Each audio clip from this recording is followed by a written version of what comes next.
بعد ساعات قليلة من وقوع فاجعة سلا عقب اندلاع حريق مهول داخل مستودع للأخشاب وانهيار منزلين، عبر نشطاء مواقع التواصل الاجتماعي عن حزنهم الشديد لوفاة إطفائي خلال الواقعة المؤلمة.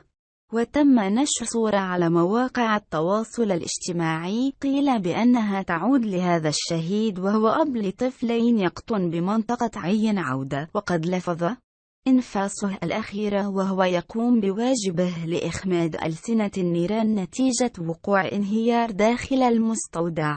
وعلاقة بالموضوع، أكد مصدر أخبار بالفيديو أن الفجيعة خلفت كذلك إصابة 4 آخرين من رجال الوقاية المدنية تم نقلهم على وجه السرعة إلى المستشفى لتلقي العلاجات الضرورية. مهول بمستودع للخشب في حي سيدي موسى أدى إلى وفاة عنصر من الوقاية المدنية وإصابة 5 آخرين، وقد بذل رجال الوقاية المدنية جهودا كبيرة استمرت لحوالي 5 ساعات من أجل إخماد الحريق. من موقع الحادث روبورتاج عبد الرحيم بن شيخي وياسين مرافق. الحريق شب في مستودع للخشب وورشة للنجارة، ولم تعرف أسبابه حتى هذه الساعة. وكان تدخل الوقاية المدنية فعالا لدرء مزيد من التعقيدات وحماية لأرواح المواطنين، حيث سخرت إمكانيات هامة وتم التغلب على الحريق في وقت قياسي. تم التدخل مباشرة بواسطة 9 شاحنات مضادة للحرائق و6 سيارات إسعاف، بالإضافة إلى وسائل أخرى خاصة لرفع الأنقاض. مع الأسف خلال الدقائق الأولى من التدخل وقع واحد الانهيار جزئي، ومشى عنصر ديال الوقاية المدنية شهيد، وتجرحوا 5 آخرين، 4 بجروح متفاوت الخطورة، وواحد عنده حروق خفيفة. من الجانب ديال الساكنة ما كاين الحمد لله، ما كاين حتى شي خسائر بشرية. من بعد هذا واحد نصف ساعة من العملية وقع انهيار ديال الجزء اللي بقى من الورشة.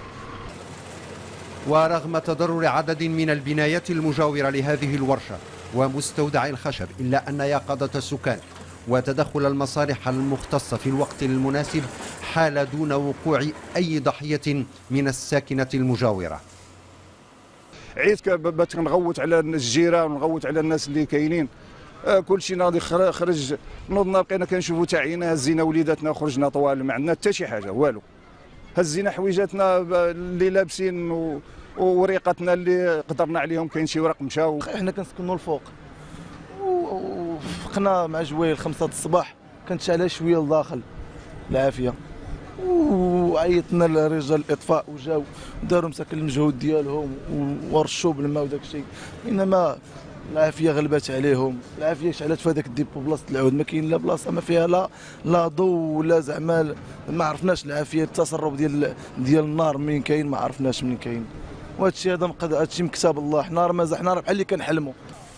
حريق مهول تمت السيطرة عليه وتفادي الأخطر نتيجة ليقظة مصالح الوقاية المدنية وتضافر جهود الساكنة. إذا أعجبك الفيديو لا تنسى الإعجاب والتعليق، ولكي يصلك كل جديد اشترك الآن.